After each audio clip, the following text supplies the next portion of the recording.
What up, Coordination? How you doing? Today on the pod, we got Balazs from kycDAO. kycDAO is a multi-chain platform for issuing on-chain KYC verifications. They basically allow any Web3 project or any DAO to become compliant with various regulations. So basically the idea is to build a money Lego for regulatory compliance. And what that does is that it allows more people to come into DeFi and to build on public chain Ethereum. So we talk a little bit about the various philosophies of cypherpunk being privacy focused and on sort of like DeFi as it exists now. And we talked about what would have to be true to bring more institutions into the space and the arbitrage between those values. We talked about decentralized identity foundation in this space and some of the controversies that have happened in that space, NFTs versus verifiable credentials, DAOs and what they're good for in the identity space. Sybil Resistance, obviously, got to talk about Sybil Resistance since that's been a big focus over at Gitcoin, and just our various perspectives on digital identity. So if you, like me, are down the rabbit hole of digital identity and you believe that digital identity can be the light in the dark forest that helps us see our counterparties and interact with them in a positive some way that maximizes repeat interactions with decentralized reputation, then I think that this is a good episode for you. If you're not, then hang on for season 3. And I'm really excited about what our conversation with my conversations with Balazs today. So I think that you're going to enjoy it as well. And without further ado, I'll give you Balazs from kycDAO. COINSHIFT is a leading treasury management and infrastructure platform for DAOs and crypto businesses who need to manage their treasury operations. Every crypto org needs to manage their treasury, and COINSHIFT offers a simple, flexible, and efficient multi-chain treasury management platform built on top of the extremely secure Gnosis Safe. With COINSHIFT, your organization can go from primitive single-chain treasuries to expressive, flexible, multi-chain features such as global user management, global contracts, proposal management, and many other features that can be shared across an entire organization. COINSHIFT layers on powerful treasury management tools on top of the proven security of Gnosis Safe, allowing users to save time and reduce operational burdens and gas costs. COINSHIFT even has data tools like account reporting across the 7 chains on which it operates. Used by industry powerhouses such as Uniswap Grants, Balancer, Consensus, and Messari, COINSHIFT is speeding up the coordination and efficiency of the organizations that use it. In DeFi, you have to keep up with the frontier, and COINSHIFT makes that easy. So sign up at coinshift.xyz/bankless. The Opera crypto browser is the world's first web browser built for the crypto community. With Web3 support and a non-custodial wallet, Opera lets you access DeFi apps quickly and easily. The Opera wallet has buy, sell, and swap features, and of course lets you view your beautiful NFTs, but the browser still lets you use any crypto wallet extension you prefer, giving you the choice and flexibility for the Web3 world. Opera lets you view and manage all of your assets across all the blockchains all at once, and offers seamless multi-chain support between Ethereum, Bitcoin, Polygon, Binance Chain, and other EVMs and Layer 2s. But Opera goes even deeper than that. Opera has a built-in homepage for crypto natives with the Opera Crypto Corner, with price charts, news feeds, NFT updates to make sure you are always on top of your game. And it even has Discord and Telegram integrated natively into the browser. That's crazy. Opera is truly building the battle station for the crypto world. Check out Opera both on mobile with Android and iOS apps, and on desktop too. Alrighty, what's up? How you doing? Yeah, thanks a lot. Thanks for having me. Yeah, pretty excited to chat today. So tell me about kycDAO. Yeah, kycDAO is a project that focuses on like Web3 compliance. So it might be slightly different than your usual guests, but super happy to share more about it. I mean, basically, kycDAO wants to solve the problem that's kind of like more and more prevalent in the whole Web3 space, is whether like how we can use verifications in a way that either we don't need to redo verification, but actually compliance stays. How we can help companies or projects or Web3 protocols to become compliant, whether because they decide to or they do services that require them to do. Regulations are kind of coming. It's not really a if, it's a when, and kind of building some infrastructure around it that can actually serve Web3 in a sort of blockchain native way is something that like kind of like grinding or driving the whole project forward. Right. So I'm on your website, which is kycDAO.xyz right now, and it says a multi-chain platform for issuing reusable on-chain KYC verifications. So who's the ideal customer for this? Is it just like exchanges who want to make sure that their counterparty is not on some blacklist, or what's the ideal customer that that kycDAO would integrate with? So basically, I would say like exchanges will be like a last category, as they already have a compliance process in place. Replacing Web2 compliance processes is extremely complex. Let's call them Web2 for now. Ideal customers are really like Web3 projects. So think of like grant programs that give out grant money on like a legal basis, or platforms like DAO frameworks that want to like become like legal DAOs that want to create like a legal wrapper, and they kind of like in a jurisdiction where they have to verify all their users because maybe like everyone decides on their treasury. It can be used for like potentially for NFT platform for certain use cases when an NFT is more considered a security, in some cases more than a utility.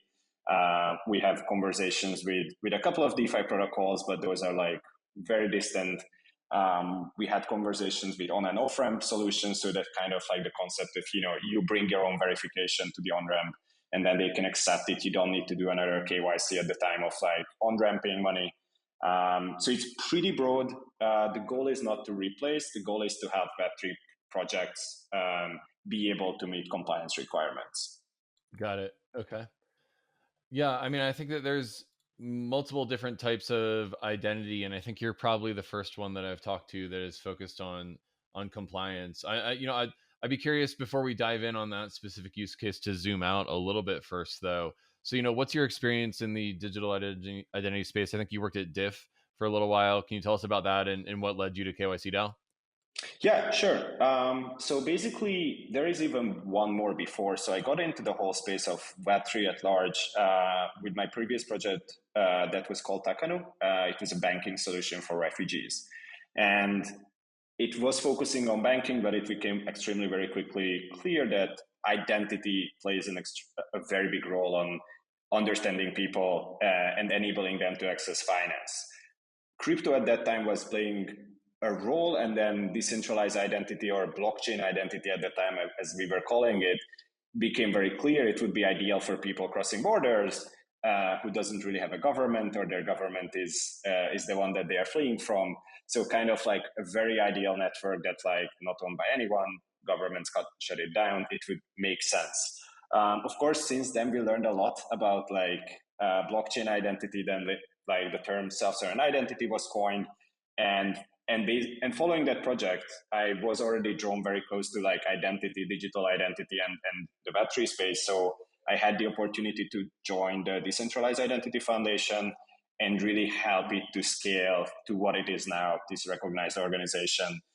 During my time, I was basically the only full-time paid employee of the foundation, so wore a lot of hats, from running operations and legal side of the foundation, as well as basically contributing to almost every single work item that was developed during that time I was at the foundation. So had a chance really to talk with pretty much every member of DIF. That's about like 300 companies, and kind of like help them to onboard or kind of guide them through any of the questions that they have, or find the right person to answer them, as sometimes it was like way too technical or way too deeper than I could have answered. So I do have like a pretty good understanding of decentralized identifiers and verifiable credentials, and that knowledge kind of like what I've been using to starting the early concept of kycDAO that we have been like establishing and growing since the inception. Right. So I mean, I'm curious exactly how kycDAO works. So I see on the website KYC NFTs are non-transferable and unlock novel use cases in Web3, including trusted communities, fair voting, DAO governance, DeFi, crypto native on and off ramps, artist team or founder verification, and pseudonymous fundraising and investment. So it seems like I go through some amount of KYC and then I get a non-transferable NFT. Yeah, I mean, that's I would say the technical situations. It's funny enough, like we started working with non-transferable NFTs before they were called soulbounds. Naturally, now we are like internally also started calling them soulbounds because that got a pretty big boost from Vitalik. But in general, like we really use these NFTs to represent a legally established trust. So what's important in the framework that we really approach the whole question from a compliance like a legal regulatory perspective, and we are assigning technology that kind of meets the requirements and the widest array of solutions that our target audience kind of have been expressing. So we, in a sense, take liability for the verifications. And so this is not like a one-off verification proved on chain that at that day you had a government ID and you were able to take a selfie, but it's really like how banks like issue a credit card to you, or more like a debit card to you that you can use towards online merchants. The online merchant doesn't actually know who you are. That's hidden by Stripe. It's kind of the same concept, is that it's just there is no Stripe, of course, because there is the blockchain for the payment trail. And it's hidden who you are because the NFT doesn't contain any information about the user itself. It really contains a valid or invalid status. It's just the difference is that the valid status have behind it a whole compliance mechanism that continuously ensures that like that user is not on a sanction list in the real world, not on a sanction, not interacted according to certain standards with on-chain sanctioned addresses, and kind of like can be trusted by the project that it or the other person they are interacting with. So really like think really simply like not recreating, but that's the closest of the debit card framework, just really designed for Web3. Word. So I want to drill in on one point that I know that listeners care about, and that'll be privacy. So Sure. when I upload my ID, it's got a bunch of different information that I probably don't want to be put out there publicly. And I know that a lot of blockchain-based systems have a bias towards transparency and globally readable and accessible data. I'm assuming you're not doing that with KYC data. So what kind of privacy protections do I have as a user when I upload my credentials to the system? So we store the data. I think like we have to be very transparent about that, because compliance is not really about like the verification itself. It's also the continuous monitoring. For continuous monitoring, there has to be access to data, as well as like we will be required to provide data in case of there is a subpoena or there is like a full financial transaction. Like in the worst case, like the travel rule requirements extend to crypto as well, then technically the users who verify through our framework will be able to meet those requirements because we can support interacting. Shall I get into what's travel rule? Just for if someone doesn't know. Yeah, so travel rule, very simply, I'm also not a lawyer, is a growing requirement framework read by a couple of regulators, where every international transactions are required to know the issuer of the account required to disclose the name and some personal information with the receiver institution. So my bank has to tell Kevin's bank who I am before the transactions happen, but also Kevin's bank have to do the same before the transaction happen to my bank. And now there's a conversation, kind of unfortunately in the EU, that it might extend to crypto transactions as well, meaning a crypto transaction between two wallets would be considered an international transaction that might need to meet travel rule requirements. Technically speaking, we can serve this use case as we are able to fulfill the requirements that it has.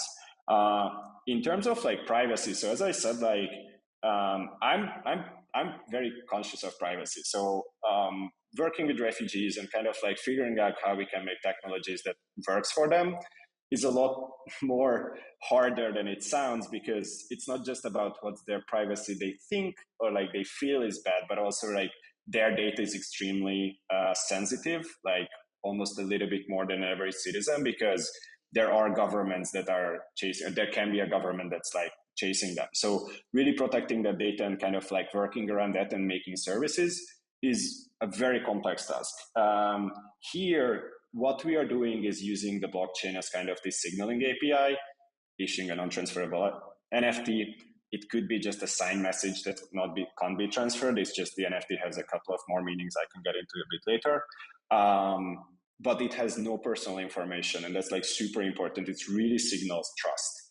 And we store the data. We have a pretty complex compliance data service that we are setting up that meets like GDPR, CCPA, SOC2, and kind of like the general requirements. But as we are not running like a service that really wants to mine data, we also are able to like encrypt on a continuous basis a large part.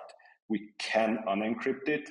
And in case if it would be for like information transfer, as of any travel rule, or you are facing an on-ramp that's required to have your information because they are a regulated entity, it only can be happen if there is a signed consent message from the user.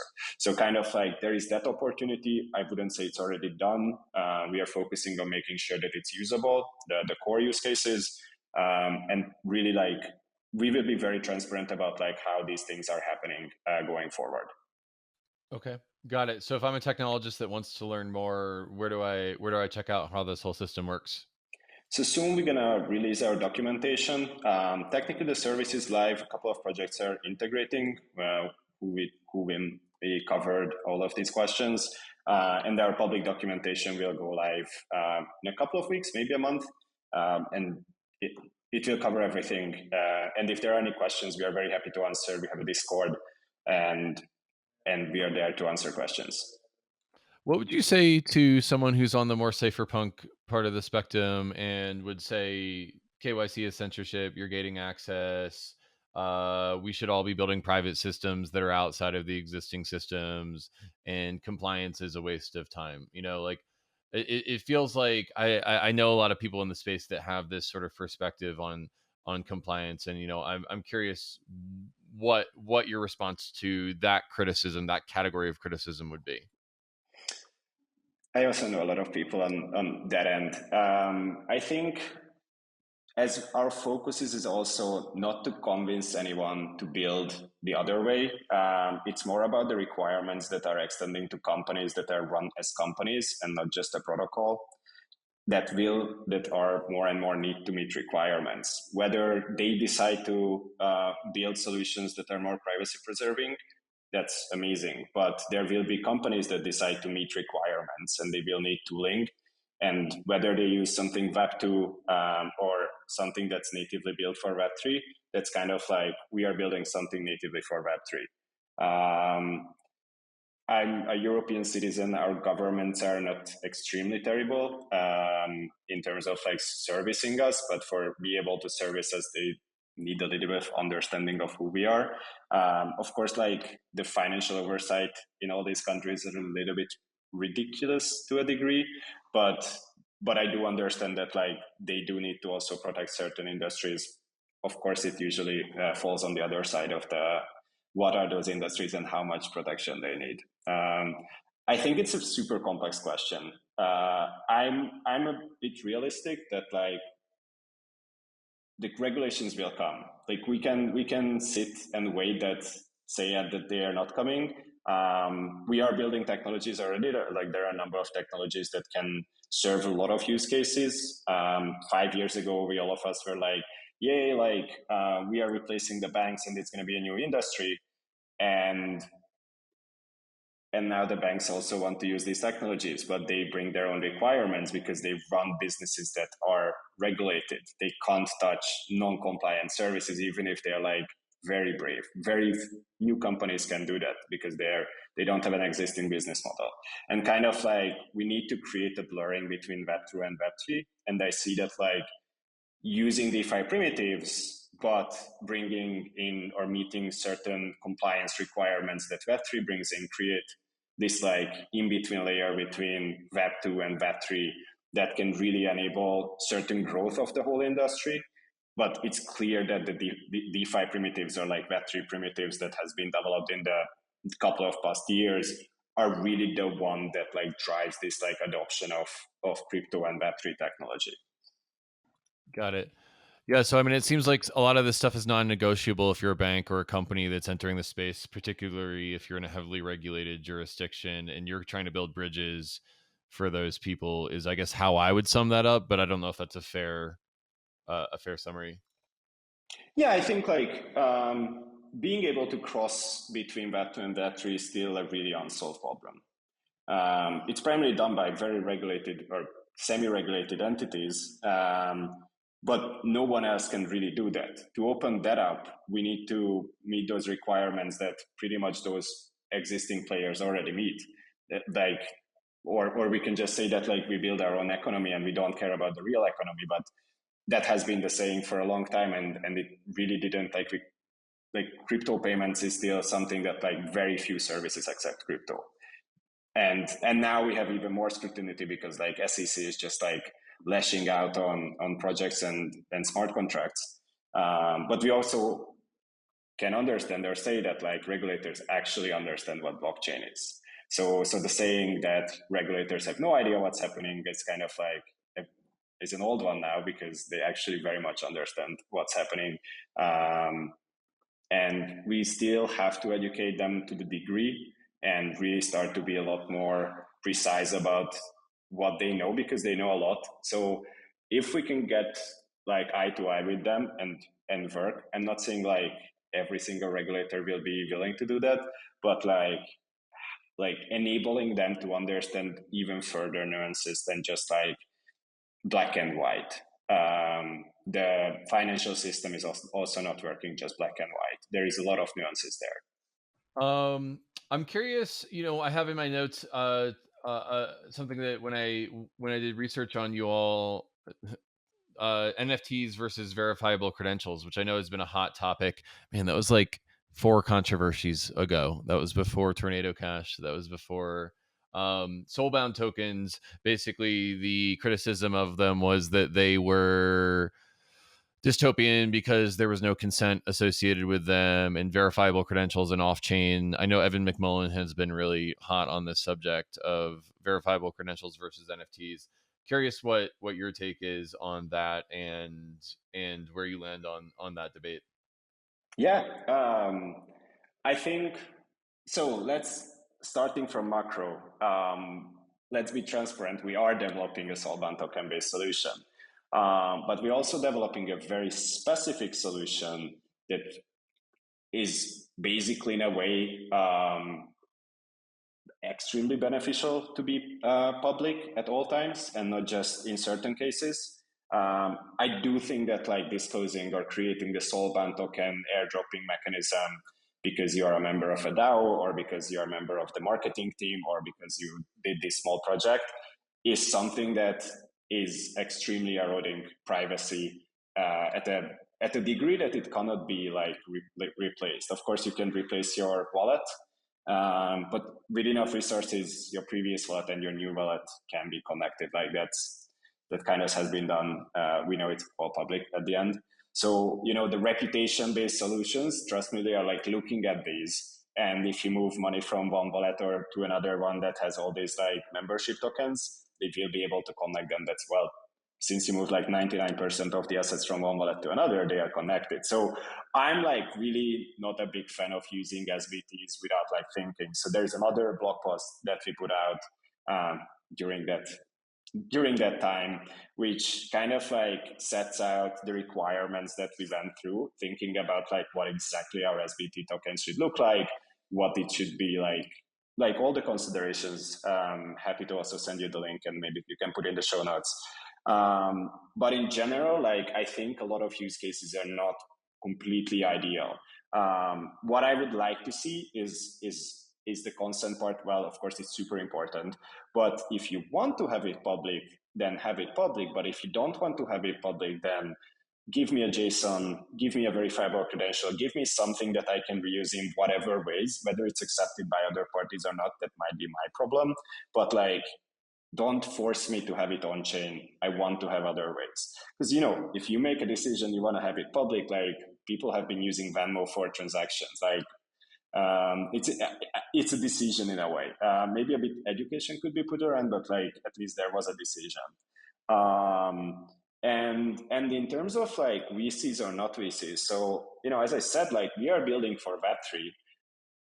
VCs are not blockchain native formats; they are off-chain data.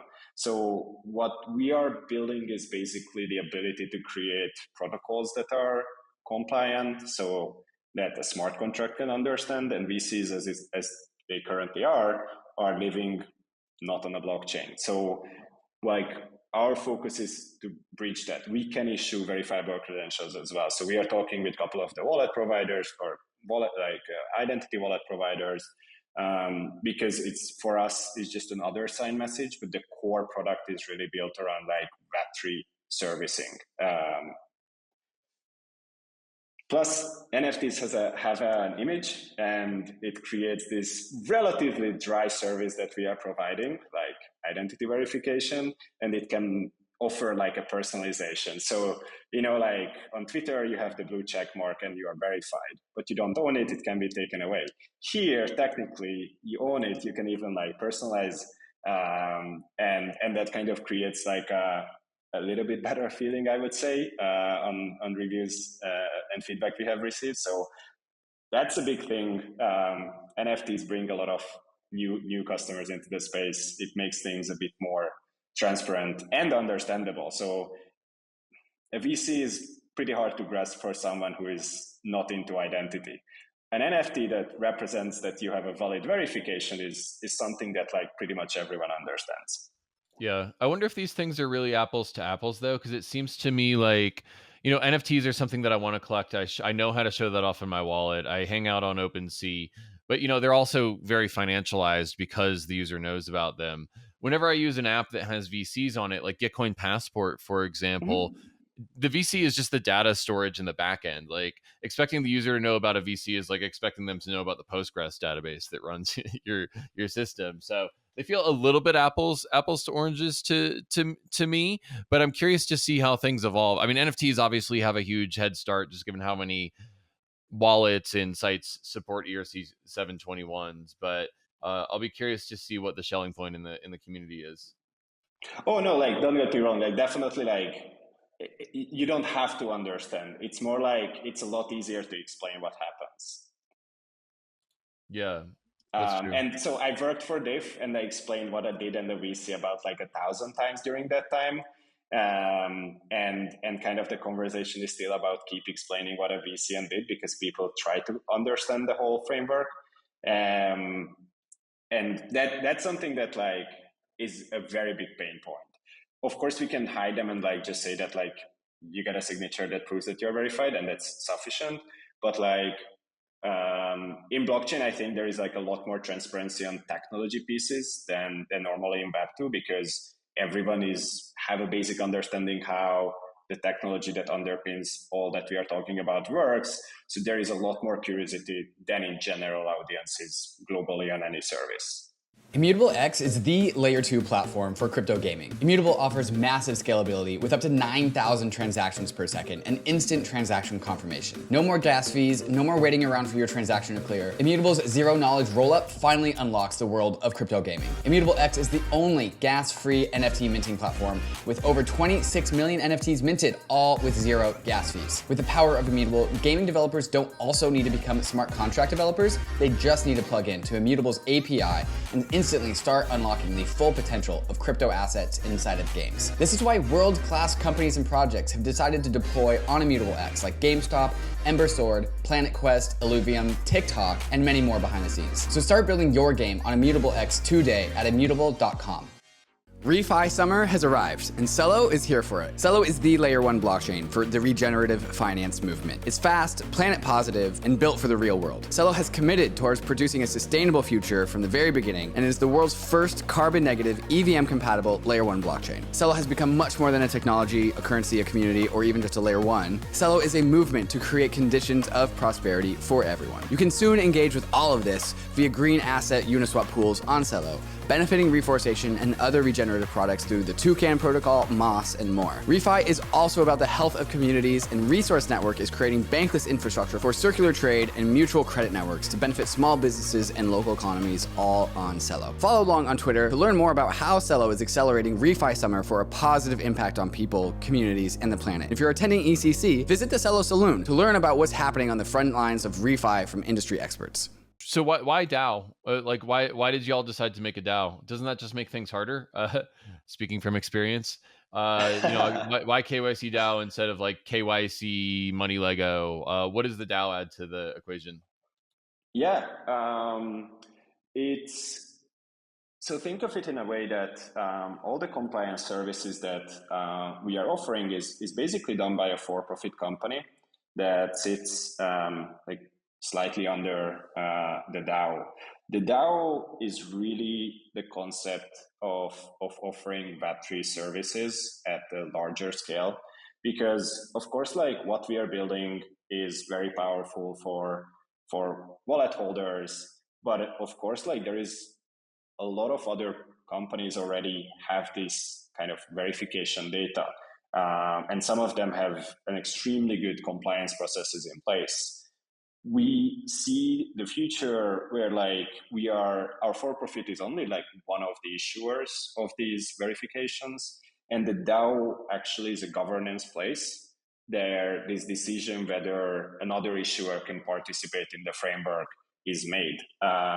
So it's not whether you have some compliance service and then you created your own schema framework that you can just like, hey, let's start using this because we are like all eye to eye. Because how can a project know whether like a US compliance or like US KYC versus a Bahama KYC versus a German KYC really aligns to meet all the requirements? If you are serious about compliance, that's kind of be there.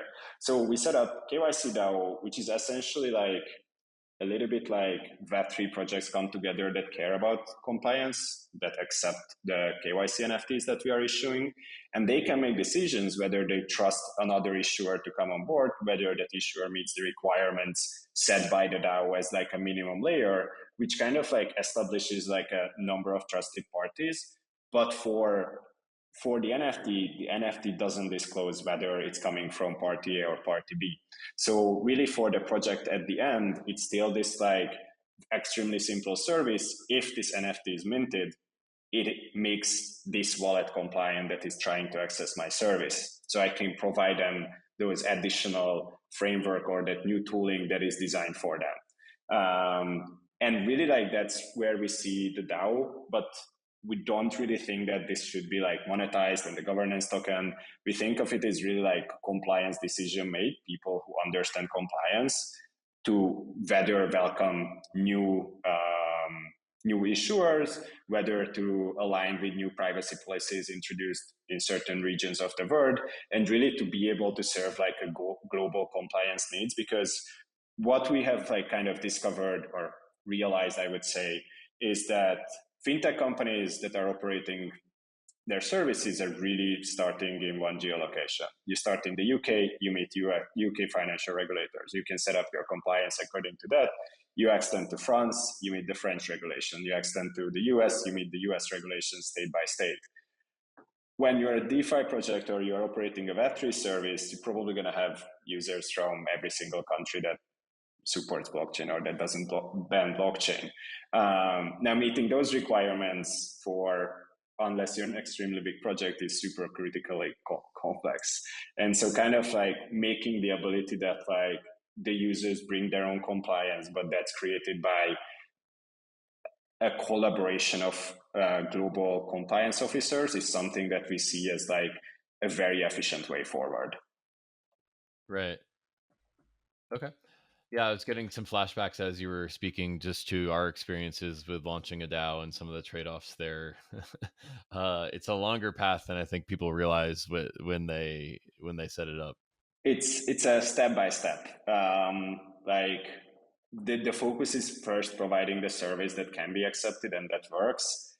For that, as we are the only issuer, we don't need the DAO to make that decision. And then kind of as things evolve and we see like there is actually a need, we prove everything, then we can start seeing like how exactly to operate this DAO, probably like bare bones at the beginning and more complex as it grows. It's something that like, it has been solved without tokens many times. These are called like associations, where projects come together and agree on things. I've run a standardization organization, or like I was leading operations there for DEFI. I see how hard is it to actually get multiple companies with very different interests to align on something. So I have some experience on kind of figuring this out, but I also see the value that it creates, that it's not one company that says left or right, you're a competitor, you can't issue. I really want to avoid that. Naturally, there has to be like some streamlining, but like the ideal is that we can we can bring together parties and create a framework that's like really works for Web3. I'm curious, I just have to ask this question because as listeners know, I founded Gitcoin, and while I'm no longer involved in Gitcoin, I've been following the work they've been doing from the outside, and they just launched Gitcoin Passport, which can basically hoover up a bunch of different credentials on chain or off chain. And Gitcoin Passport is designed to solve Sybil resistance because Gitcoin has a big Sybil resistance problem with Gitcoin grants being reliant on quadratic funding. And so I guess this is all just a preamble to my question, which is, does kycDAO and KYC do anything from a Sybil resistance perspective? Do you think it creates utility for that? Yes, I mean, probably this is like from a pure Sybil resistance perspective, like one of the most heavy-handed approach if you really only want to solve Sybil resistance. But it also offers the ability that it's very hard to trick because it has been like established. The process is used by hundreds of millions of times, like identity verification processes. They are pretty fine-tuned. It creates a very strong Sybil resistance mechanism. Whether if you really just want to solve would go with it, it's really the question if your use case is only Sybil resistance or it's Sybil resistance and you want to have in your DAO a legal wrapper, because then this also offers both at the same time, because then you know that no sanctioned person is touching your treasury, so you kind of actually compliant, but you don't actually know who are your users. So that's like one thing that like a lot of projects have been pretty excited about, that through this framework, and projects actually don't know who are their users. They don't need to deal with personal information, but they know to an extremely high degree that the user can be trusted and can be interacted with. Yeah, I mean, I think that makes sense. I think that there are probably non-KYC ways of doing Sybil resistance. At least that's what I've learned over the last few episodes of GreenPilled and doing research in this space. And I'm wondering to see if a more like skeuomorphic thing like kycDAO works, or if like a more bright ID web of trust type of model is what captures the imagination of Sybil resistance in the space. And Gitcoin's kind of prepared for anyone to be the winner of Sybil resistance because it can hoover up all these creds. So we'll be curious to see if the DAO integrates kycDAO in the future. If the Gitcoin DAO integrates kycDAO in the future. I mean, so Gitcoin DAO also gives out grants, and as far as I know, it's a US entity. So it's not like Sybil resistance is not. It's like a use case that covers, because we do identity verification. I wouldn't say that like we would be like a competitor for Bright ID or any of the other like, or Zorro in terms of like competing for Sybil resistance. I do agree that like is needed. They are a lot less stringent on data, and so for sure, I think that's awesome. It's more about whether you have to meet some requirements. Then our tool also offers that by nature. So you might don't end up implementing two because you need to meet a higher requirement than just Sybil resistance. Kind of like this is how I'm looking at it. Yeah. Cool. So Gitcoin, it's been a lot of work to get there, but actually transferred all of the assets. Gitcoin Holdings, which is the company I'm a part of, transferred all of the assets to a nonprofit foundation, which is not based in the US, called the Gitcoin Foundation. And so there's been a lot of restructuring because we built the product wrong and set up the entity wrong at the start, not realizing that the whole thing was going to become a DAO. But I has no bearing on the point that you made right there. I just wanted to, while we're on the record here, that say that the Gitcoin is not in a US entity anymore. Yeah. Okay. Cool. Thanks. Well, I think that's all the questions that I really had prepared. I guess, is there anything that I didn't ask that you want to say? I mean, of course, like, when can you, if you are interested, when can you learn more about kycDAO? So documentation is coming. If you head to our website, you can learn more. You can join our Discord at discord.kycDAO.xyz. We are there to answer questions. We have quite a number of projects that are already interested kind of run the use cases that are described on the website. We will be a lot more transparent about these. It's just we need to do a couple of fine tuning of the product, as it's not just have to work, it has to be legally solid as well. And that is a pretty big lift. But we are getting there, super exciting, and we are here to talk. And of course, if you have questions and why compliance, I'm very happy to get into that with everyone. I don't have anything. I super appreciate, and it's been a pleasure to listen to the whole podcast. Like, it's a good experience to see like everyone's opinion in a like pretty concise format that like everyone talks a little bit about the same thing, like same things, but different things but around the same topic. I think it's super powerful because it gives a lot of people the ability to compare different approaches and really have a deeper understanding of like what is identity, because that's probably like the most complex question we can talk about for years from today, but also like these pieces of identity of Sybil resistance, of verification, of compliance, how it's stored. I think it gives a lot of people a lot better understanding. So I super appreciate that.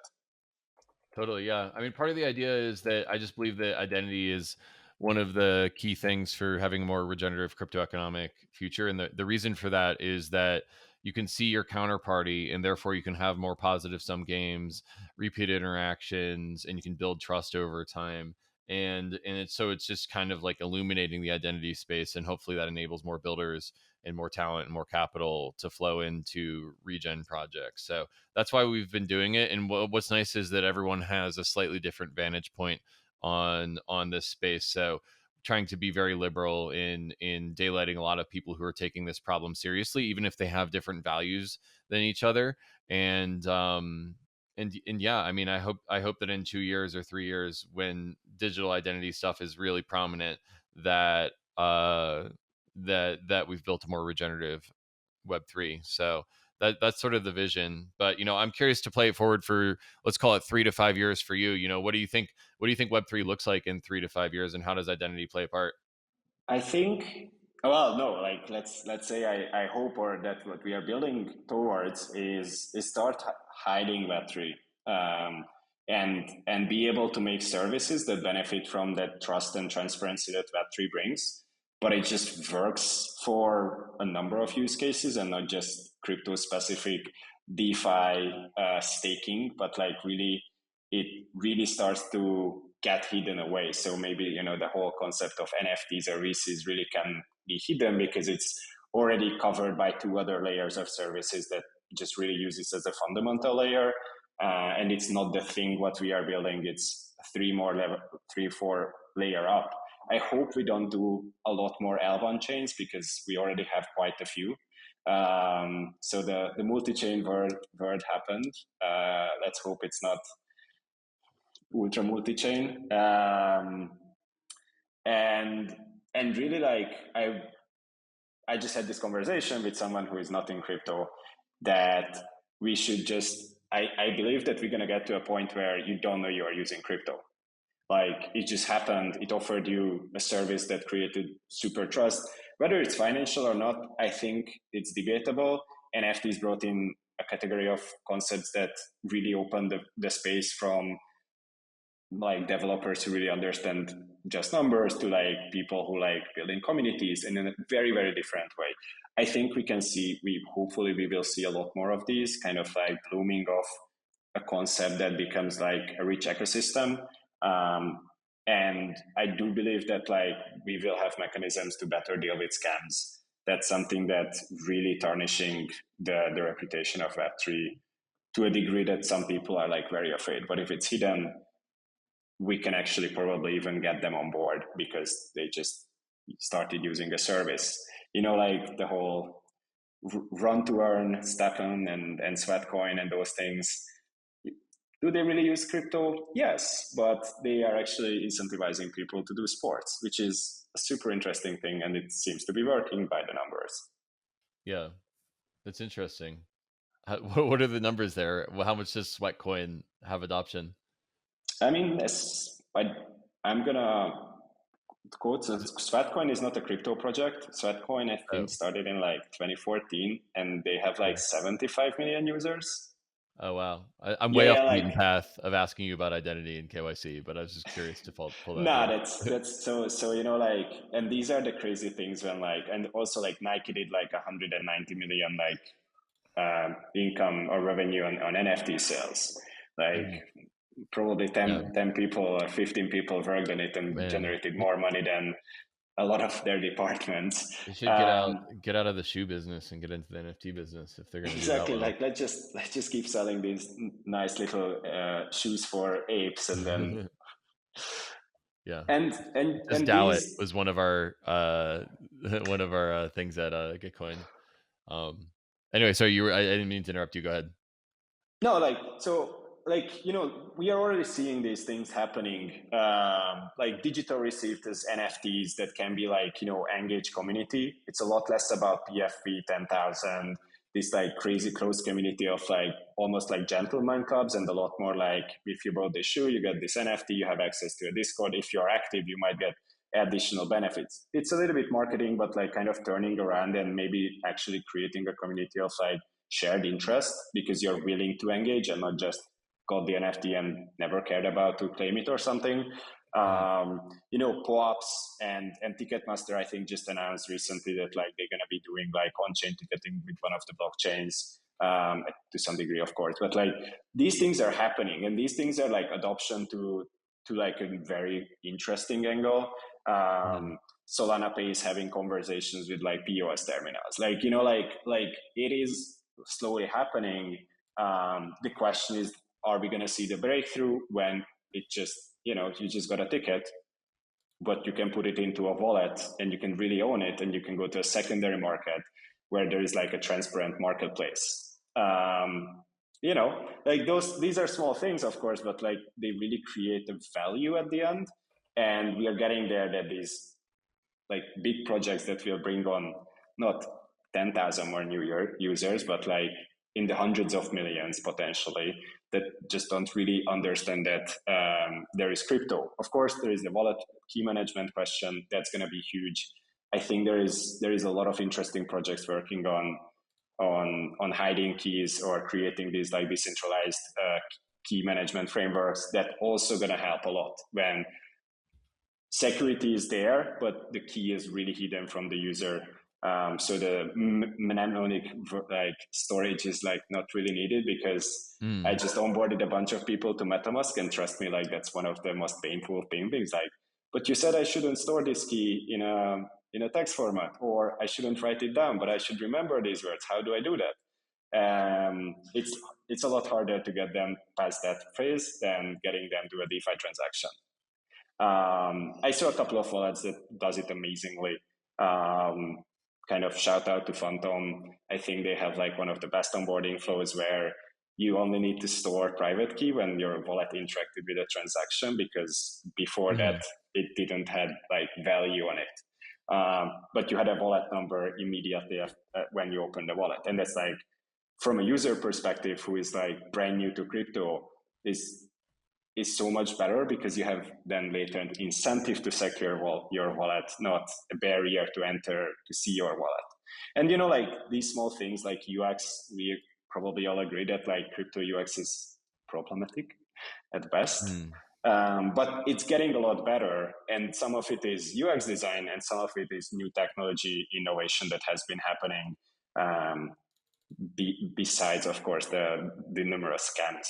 So kind of like it's good to see that a big chunk of crypto is working on something that creates value and not just extracts value. Yeah. Hell yeah.